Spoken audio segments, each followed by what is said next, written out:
Welcome back to Make Good Choices Monday. I'm Becky Amiu, and if you would like to learn how to not completely obliterate your knee or your ankle while performing an emergency dismount, stick around. I have a little tutorial for you.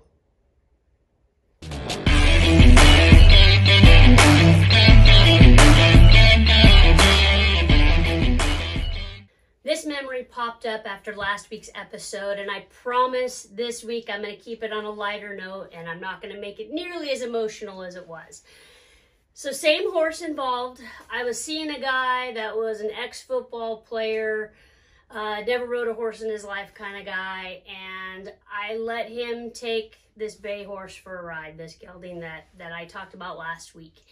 And he jumped up on him bareback with just a halter and lead rope, and this gelding started to go for a little walk, and no big deal, right? We've all done it. We've all gone up with just a halter and lead rope and rode off bareback.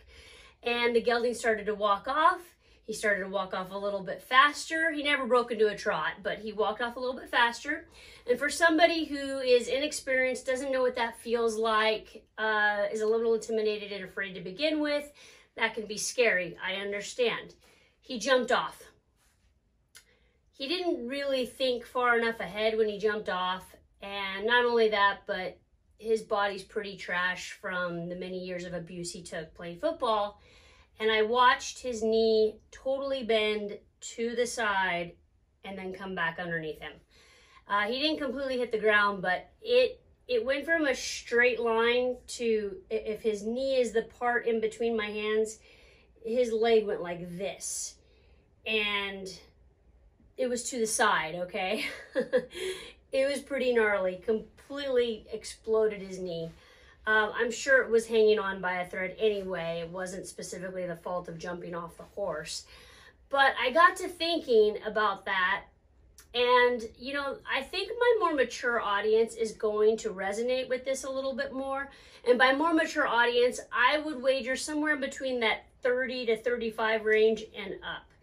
And when you dismount off a horse, you probably don't even think about it, but you kind of hang on to the horse somewhere, don't you?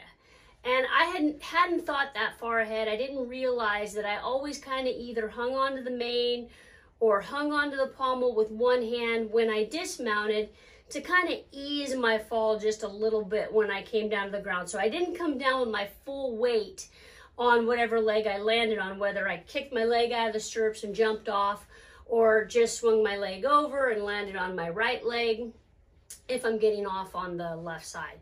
So today I just wanted to show you a couple different things, and maybe, you know, if you are experiencing some joint pain somewhere in your body, whether it's hip, shoulder, ankle, knee, foot, it might help ease the pain of dismounting off your horse.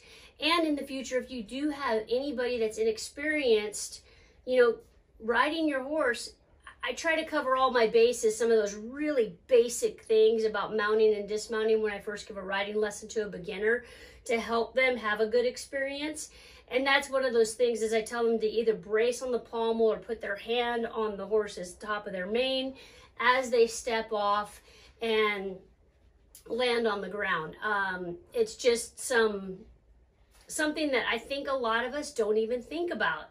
And it just makes our longevity that much more extended. And I know this is a really short one this week, but I wanted to kind of not have near the emotional intensity of last week. Last week's video was pretty heavy, and this was a memory that popped up just shortly after I got done filming last week, and I thought, you know what, that would be a good Make Good Choices Monday to follow up with, you know, another little experience, another little tidbit of information that I've figured out along the way. So I hope that helps you wherever you're at in your experience and your horse owning, career, in your lifetime. I hope you guys have a great rest of your day. I hope you make good choices, and thank you for watching.